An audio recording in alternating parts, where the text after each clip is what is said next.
انبیاء کو بھی اجل آنی ہے، مگر ایسی کے فقط آنی ہے، مگر ایسی کے فقط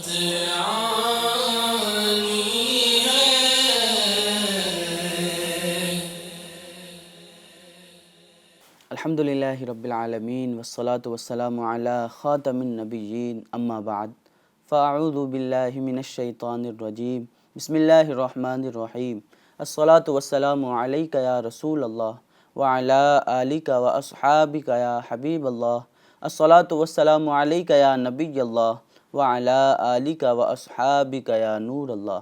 FGN چینل کے ناظرین، ایک بار پھر بہت ہی پیارا سلسلہ سیرت انبیاء لے کر کے حاضر خدمت ہیں۔ اس سے پہلے والے ایپیسوڈ میں ہم نے حضرت ہود علیہ السلام کی سیرت سے متعلق چند باتیں کرنے کی کوشش کی تھی۔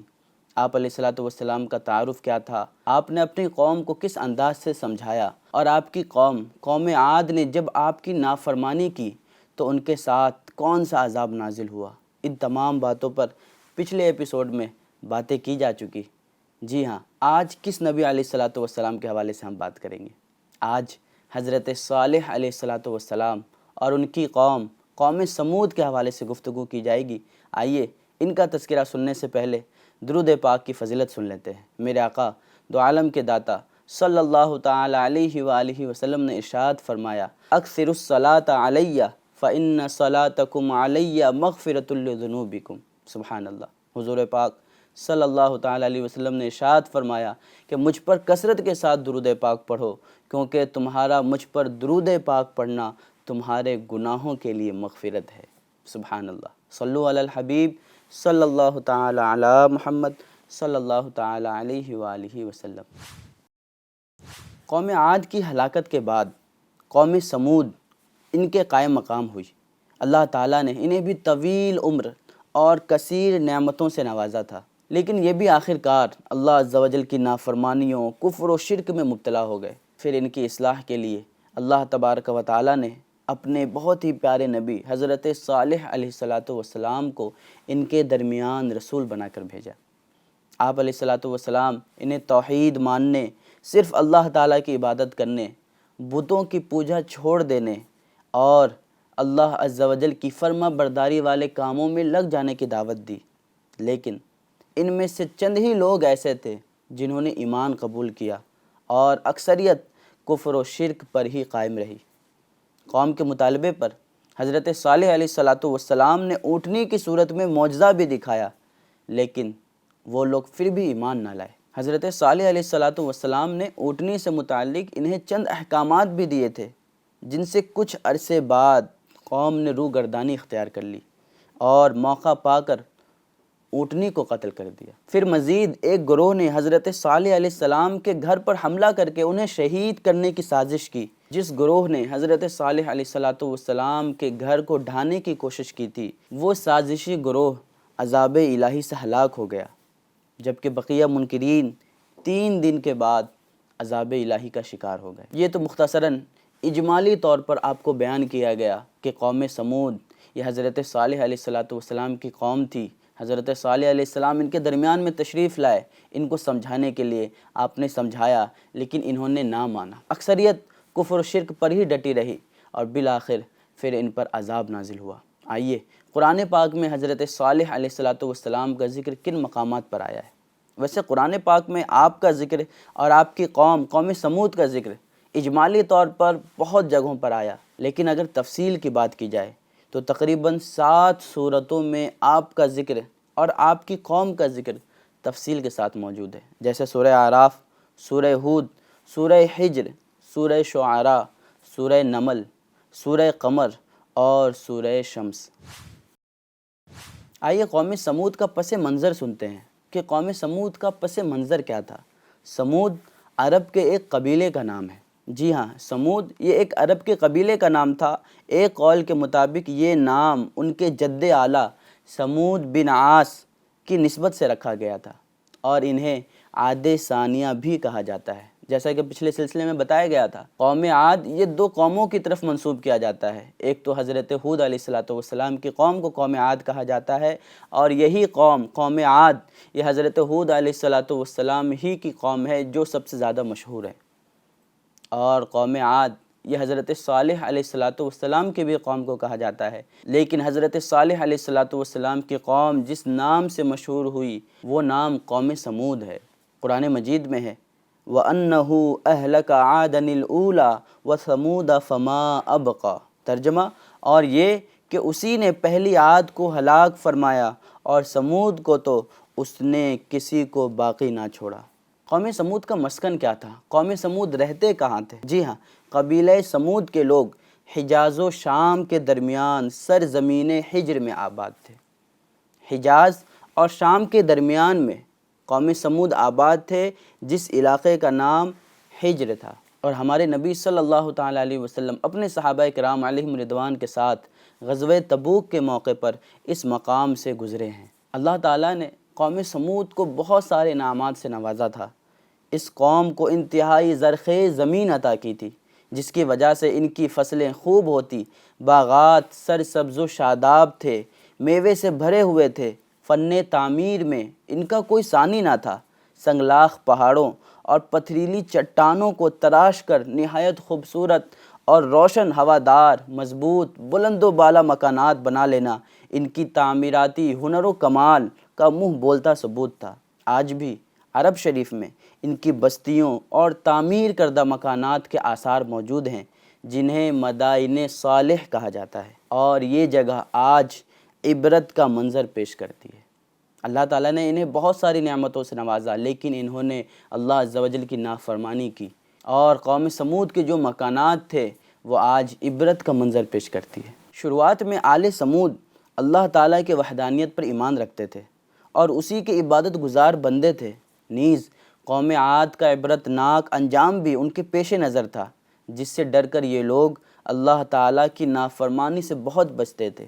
لیکن گزرتے وقت اور نعمتوں کے بہتات کے ساتھ جہاں ان میں غفلت و جہالت بڑھی، اور رفتہ رفتہ دھیرے دھیرے انہی کی پیروی میں چند افراد کے علاوہ پوری قوم نے اس دلدل میں چھلانگ لگا دی۔ یعنی کچھ ہی لوگ بچے جو اللہ عز و جل کی وحدانیت کا اعتراف کرتے تھے، باقی سب لوگ اس دلدل میں پھنس گئے۔ ایک عرصے تک قوم سمود سرکشی و گمراہی کی دلدل میں دھستی رہی، پھر اللہ رب العزت نے انہی میں سے نجات دلانے اور راہ ہدایت پر گامزن کرنے کے لیے ایک عظیم ہستی جن کا نام حضرت صالح علیہ السلام ہے، اللہ عز و جل نے حضرت صالح علیہ السلام کو قوم سمود کے درمیان رسول بنا کر بھیجا۔ آپ علیہ السلام حضرت نوح علیہ السلام کے پوتے ارم کی اولاد میں سے ہیں، جیسا کہ ابو عبداللہ محمد بن احمد قرطبی رحمۃ اللہ تعالیٰ علیہ آپ کا نسب نامہ بیان فرماتے ہیں۔ لکھتے ہیں کہ آپ کا نسب نامہ یہ ہے: صالح بن عبید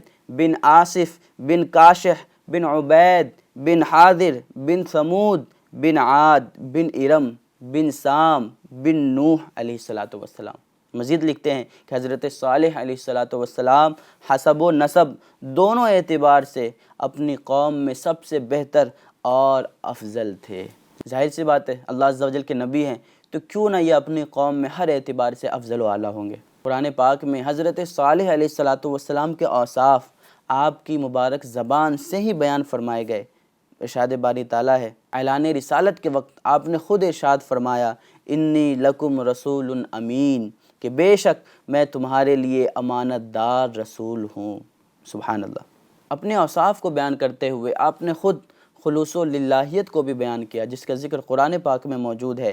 آپ نے اپنی قوم سے کہا ما اسألکم علیہ من اجر ان اجری الا علی رب العالمین، میں تم سے اس پر کوئی اجرت نہیں مانگتا، میرا اجر تو اسی پر ہے جو سارے جہان کا رب ہے۔ تفسیر کبیر میں یہ بھی مذکور ہے کہ آپ علیہ السلام اپنی قوم میں سب سے زیادہ ذہین، انتہائی فہم و فراست والے، فراخ دل اور بڑے حوصلہ مند شخص تھے۔ یوں ہی غریب و نادار لوگوں کی مالی امداد کرنا، بیماروں کی عیادت کرنا، خدمت کرنا، یہ آپ علیہ السلام کا عام معمول تھا۔ دیکھیں اللہ کے نبی ہیں، لیکن آپ کا انداز لوگوں کے ساتھ کیسا تھا؟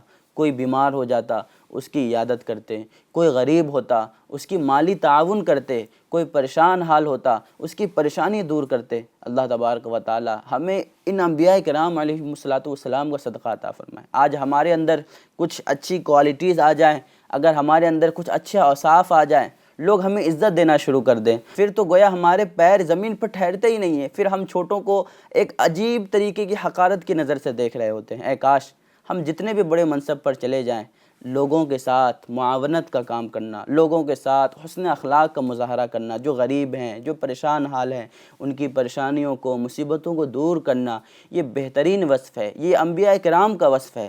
اللہ تبارک و تعالی ان اوصاف میں سے ہمیں بھی کچھ حصہ عطا فرمائے۔ حضرت صالح علیہ السلام نے جب اپنی قوم کو دیکھا کہ یہ لوگ کفر و شرک میں مبتلا ہیں، تو آپ علیہ السلام نے قوم کو وحدانیت باری تعالیٰ پر ایمان لانے اور صرف اسی کی عبادت کرنے کی دعوت دی، جس کا ذکر قرآن پاک میں موجود ہے۔ یا قوم اعبدوا اللہ ما لکم من الہ غیرہ هو انشأکم من الارض واستعمرکم فیہا فاستغفروہ ثم توبوا الیہ ان ربی قریب مجیب۔ کہ اے میری قوم، اللہ کی عبادت کرو، اس کے سوا تمہارا کوئی معبود نہیں، اس نے تمہیں زمین سے پیدا کیا اور اسی میں تمہیں آباد کیا، تو اس سے معافی مانگو، پھر اس کی طرف رجوع کرو، بے شک میرا رب قریب ہے، دعا سننے والا ہے۔ لیکن دیکھیں حضرت صالح علیہ السلام نے تو اپنی قوم کو دعوت دی، سمجھایا، انہیں توحید کی طرف لانے کی کوشش کی، لیکن آپ کی قوم نے کیا جواب دیا؟ قوم نے کہا یا صالح قد کنت فینا مرجوا قبل ھذا اتنہانا ان نعبد ما یعبد آباؤنا واننا لفی شک مما تدعونا الیہ مریب۔ قوم نے کہا اے صالح، اس سے پہلے تم ہمارے درمیان ایسے تھے کہ تم سے بڑی امیدیں وابستہ تھی، کیا تم ہمیں ان کی عبادت کرنے سے منع کرتے ہو جن کی عبادت ہمارے باپ دادا کرتے رہے؟ اور بے شک جس کی طرف تم ہمیں بلا رہے ہو اس کی طرف سے تو ہم بڑے دھوکے میں ڈالنے والے شک میں ہیں۔ قوم نے یہ جواب دیا، یعنی اے صالح علیہ السلام، اس تبلیغ سے پہلے ہمیں تم سے بڑی امیدیں وابستہ تھی کہ تم اپنی جاہت و لیاقت اور لوگوں کی خیرخواہی کے سبب ہمارے لیے سرمایہ افتخار اور قوم کے سردار بنو گے، لیکن افسوس تمہاری باتیں سن کر ہماری امیدیں خاک میں مل گئی۔ تم ہمیں ان بتوں کی پوجا سے منع کرتے ہو جن کی ہمارے باپ دادا پوجا کیا کرتے تھے، اور جس توحید کی طرف تم ہمیں بلا رہے ہو یہ ہماری سمجھ سے بالا تر ہے۔ دیکھیں آج بھی ایسا ہوتا ہے، کچھ لوگ بس اپنے باپ دادا کی باتوں کو مان رہے ہوتے ہیں کہ ہمارے باپ دادا ایسا کیا کرتے تھے، ہم بھی ایسا کریں گے۔ دیکھیں شریعت کو ہم مقدم رکھیں، شریعت کو ہم اول رکھیں۔ اگر ہمارے باپ دادا شریعت کے مطابق زندگی گزارتے تھے تو یقیناً بے شک ہم بھی ان کی فرما برداری اور اطاعت کرتے ہوئے شریعت پر عمل کریں گے۔ لیکن اگر ہمارے باپ دادا شریعت کے خلاف کام کیا کرتے تھے، مثال کے طور پر نماز نہیں پڑھتے تھے، روزہ نہیں رکھتے تھے، غریبوں کا ساتھ نہیں دیتے تھے، تو کیا ہم بھی غریبوں کا ساتھ نہیں دیں گے؟ تو کیا ہم بھی نماز نہیں پڑھیں گے؟ کیا ہم بھی اللہ عز و جل کی عبادت نہیں کریں گے؟ یہ یاد رکھیں، شریعت کو مقدم رکھنا ضروری ہے، ہمیں شریعت کے مطابق زندگی گزارنے کے لیے کہا گیا ہے۔ تو ہمیں چاہیے کہ اگر ہمارے باپ دادا، ہمارے اسلاف نے زندگی اچھے انداز سے گزاری، شریعت کے موافق گزاری ہے، تو ہم بھی اسی انداز سے گزاریں، ورنہ ہم شریعت کے مطابق زندگی گزارنے کی کوشش کریں۔ حضرت صالح علیہ السلام نے اپنی قوم کو بار بار سمجھایا، اللہ عز و جل کی وحدانیت کی طرف بلایا، لیکن حضرت صالح علیہ السلام کی قوم سمود نے کس انداز سے جواب دیا؟ مزید سنتے ہیں، قرآن پاک میں ان کے جواب کو بیان کیا گیا، انما انت من المسحرین ما انت الا بشر مثلنا فأت بآیۃ ان کنت من الصادقین۔ قوم کے جواب کو بیان کیا گیا کہ تم ان میں سے ہو جن پر جادو ہوا ہے۔ اللہ اکبر۔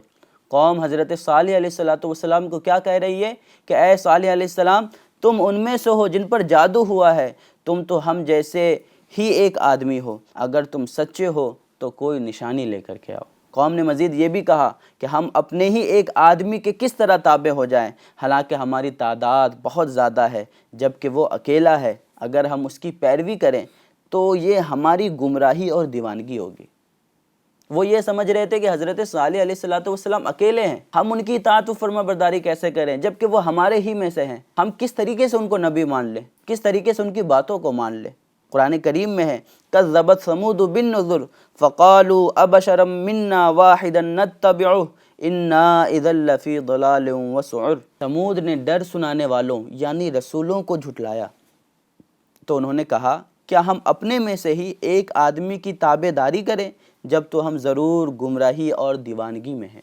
یاد رہے کہ قوم سمود نے اگرچہ صرف حضرت صالح علیہ السلام کو جھٹلایا تھا، مگر چونکہ ایک نبی کا انکار سارے نبیوں کا انکار شمار ہوتا ہے، کیونکہ سب کا عقیدہ ایک ہی ہے، اس لیے یہاں آیت میں جمع کا صیغہ استعمال کیا گیا کہ قوم نے رسولوں کو جھٹلایا۔ یہاں پر یہ بات آ سکتی تھی کہ قوم سمود تو حضرت صالح علیہ السلام کی قوم ہے، پھر اس نے رسولوں کو کیسے جھٹلا دیا؟ تو بتایا گیا کہ ایک نبی کا انکار بھی یہ سارے نبیوں کا انکار ہے، کیونکہ ظاہر سی بات ہے جتنے بھی نبی آتے ہیں وہ اللہ عز و جل کی وحدانیت ہی کی طرف بلاتے ہیں، سب کا عقیدہ سب کا موقف ایک ہی ہوتا ہے، تو اسی وجہ سے یہاں پر جمع کا صیغہ استعمال کیا گیا۔ جب قوم نے آپ کی باتوں کو ماننے سے انکار کر دیا تو اللہ عز و جل نے حضرت صالح علیہ السلام کو تسلی دیتے ہوئے ارشاد فرمایا سَيَعْلَمُونَ غَدًا مَنِ الْكَذَّابُ الْأَشِرُ اِنَّا مُرْسِلُ النَّاقَةِ فِتْنَةً لَهُمْ فَارْتَقِبْهُمْ وَاصْطَبِرْ کہ بہت جلد کل جان جائیں گے کہ کون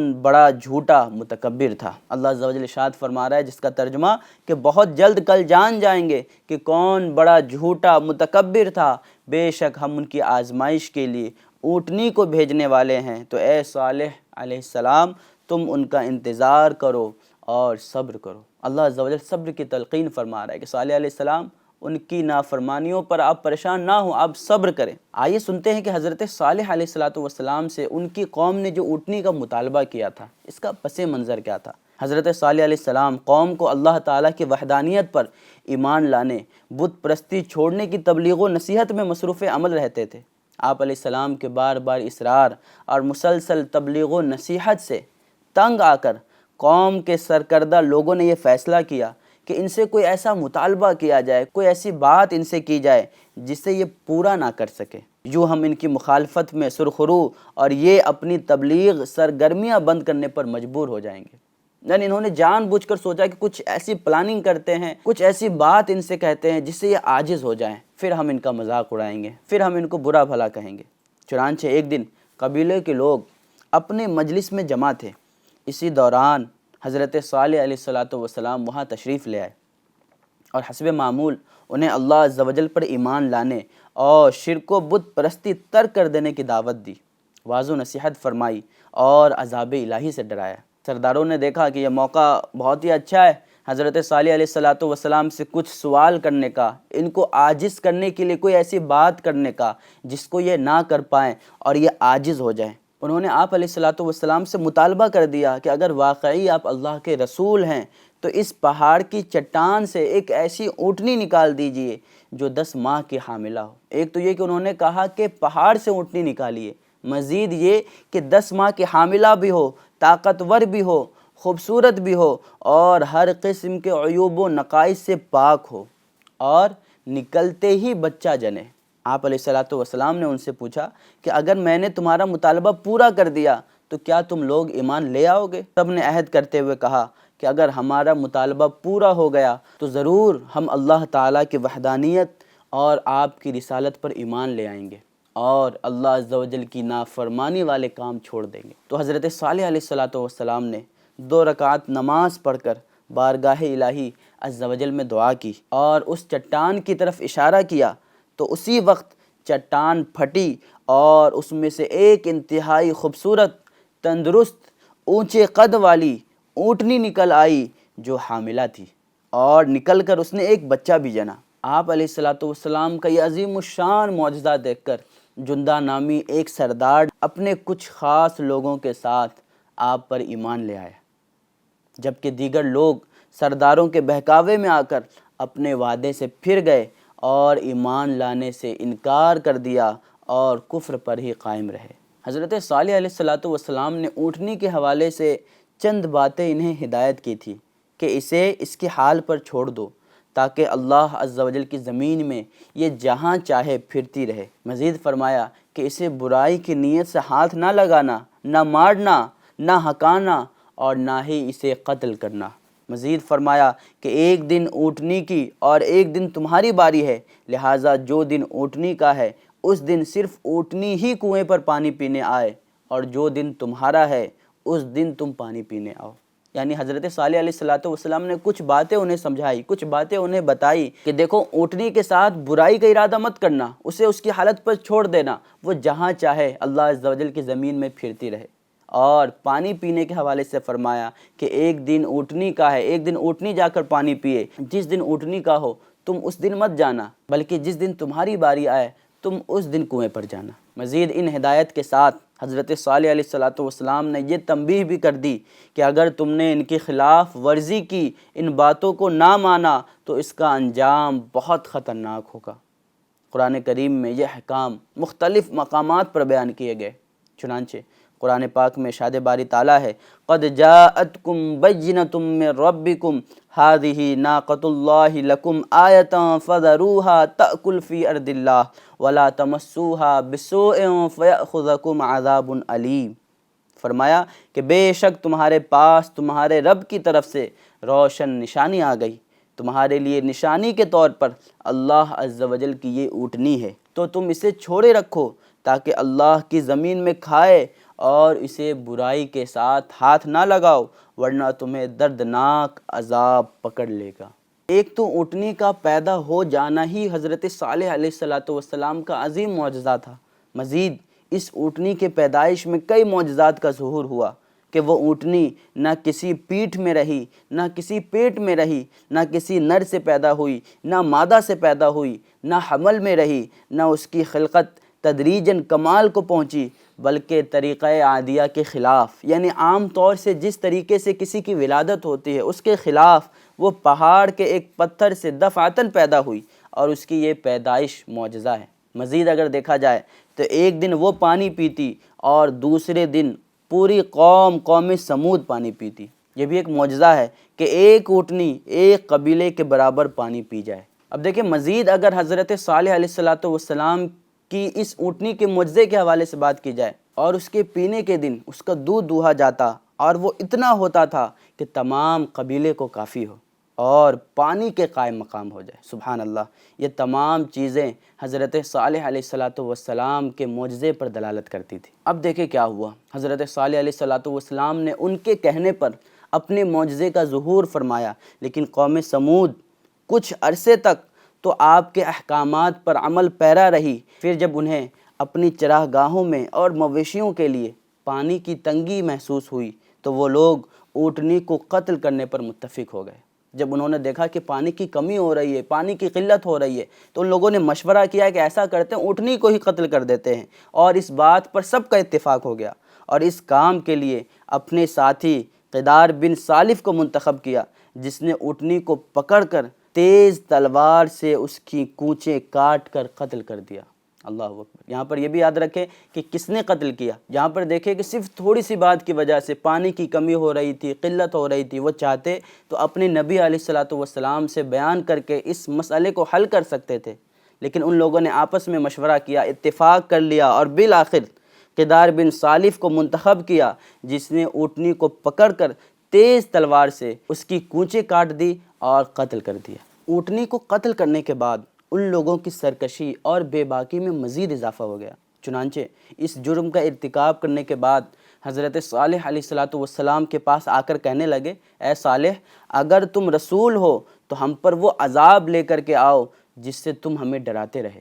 اللہ اکبر۔ ایک تو انہوں نے غلطی کی، پھر اپنے نبی کے پاس آ کر کہہ رہے ہیں کہ اگر تم سچے ہو، تم نبی ہو، تو وہ عذاب لے کر کے آؤ جس سے تم ہمیں ڈراتے رہے۔ اونٹنی کے قتل کے بعد حضرت صالح علیہ الصلوۃ والسلام نے بطور زجر ان سے فرمایا کہ اپنے گھروں میں 3 دن تک جو عیش کرنا ہے کر لو، ہفتے کے دن تم پر عذاب نازل ہوگا، اور اس کی علامت یہ ہے کہ پہلے دن تمہارے چہرے زرد، دوسرے دن سرخ، اور تیسرے دن سیاہ ہو جائیں گے، پھر اگلے دن عذاب نازل ہوگا، اور یہ ایک ایسا وعدہ ہے جو کسی صورت غلط ثابت نہیں ہو سکتا۔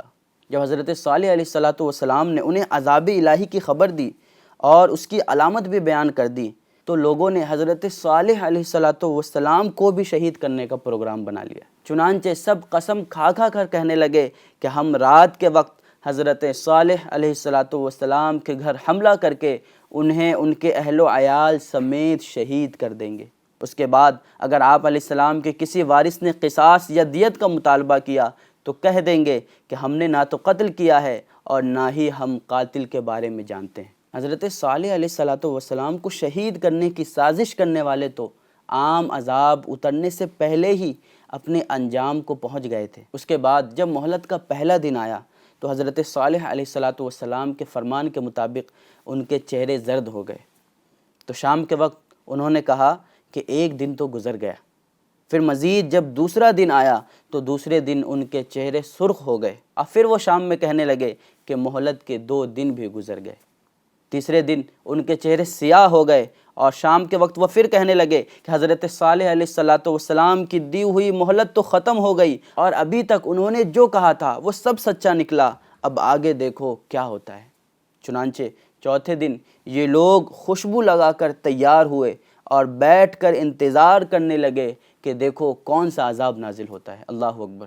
3 دن گزر گئے اور ساری باتیں ویسی ہی ہوئی جیسے حضرت صالح علیہ السلام نے ارشاد فرمائی تھی، لیکن اتنے بے باک اور جری قوم تھی یہ قوم سمود کہ چوتھے دن خوشبو لگا کر بیٹھ کر عذاب کا انتظار کرنے لگے۔ عذاب کے منتظر ان احمقوں نے صبح ہوتے ہی ایک ہولناک چیخ اور کڑک کی آواز سنی اور زلزلہ آ گیا، اور یہ لوگ تباہ و برباد ہو کر ایسے ہو گئے جیسے جانوروں کے پاؤں کے نیچے بکثرت روندی جانے والی گھاس ریزہ ریزہ ہو جاتی ہے۔ عذاب کی شدت کا عالم یہ تھا کہ قوی و توانا ہونے کے باوجود عذاب کے وقت نہ وہ لوگ کہیں بھاگ سکے اور نہ مقابلے میں کھڑے ہو سکے۔ شرک و معصیت، نافرمانی ان کے کچھ کام نہ آئی، اور مال و متاع، سامان و مکان انہیں عذاب الہی سے بچا نہ سکے۔ عذاب کے بعد ان کی بستی کا عالم یہ ہوا کہ گویا وہ کبھی وہاں بسے ہی نہ تھے اور نہ کبھی وہاں زندگی کا بسر ہوا۔ عذاب سامنے آنے پر قوم سمود اپنے افعال پر نادم و شرمسار تو ہوئی، لیکن بے وقت کی شرمندگی تھی، اور عذاب دیکھنے کے بعد یہ شرمندگی، یہ توبہ کرنا قابل قبول نہ تھا۔ تو ایف جی این چینل کے ناظرین، اس سے ہمیں کیا سیکھنے کو ملا؟ جب بھی کوئی قوم اپنے نبی، اپنے رسول علیہ السلام کی نافرمانی کرتی ہے، ان کی باتوں کو ماننے کے بجائے انکار کرتی ہے، تو اس کے ساتھ کیسا عذاب نازل ہوتا ہے۔ ہمیں بھی چاہیے کہ ہم اپنے نبی صلی اللہ تعالیٰ علیہ وسلم کے لائے ہوئے احکامات پر عمل کریں۔ حضور پاک صلی اللہ علیہ وسلم نے کئی احکامات ہمیں ارشاد فرمائے، لیکن ہائے افسوس ہم اس پر عمل کرنے کے بجائے اس کے برعکس کام کر رہے ہوتے ہیں، اس کا الٹ کام کر رہے ہوتے ہیں۔ اے کاش ہم اپنے نبی صلی اللہ تعالیٰ علیہ وسلم کی سنتوں پر چلنے والے بن جائیں، ان کے بتائے ہوئے راستے پر عمل کرنے والے بن جائیں، اور ان کی اطاعت و فرما برداری میں اپنی زندگی کو گزارنے والے بن جائیں۔ انشاءاللہ عز و جل اس کی برکتیں ہمیں دنیا میں بھی دیکھنے کو ملیں گی، اور آخرت میں بھی انشاءاللہ اس کی وجہ سے ہمارا بیڑا پار ہو جائے گا۔ امید کرتے ہیں آج کے سلسلے میں بہت ساری باتیں آپ کو سیکھنے کو ملی ہوں گی۔ انشاءاللہ عز و جل پھر نیکسٹ ایپیسوڈ میں حاضر ہوں گے، پھر کسی نئے نبی علیہ السلام کا تذکرہ ہوگا۔ جب تک کے لیے دعاؤں میں یاد رکھیے گا۔ اللہ تبارک و تعالی ہمیں ان تمام باتوں پر عمل کرنے کی توفیق عطا فرمائے۔ صلو علی الحبیب صلی اللہ تعالی علی محمد صلی اللہ تعالی علیہ وآلہ وسلم۔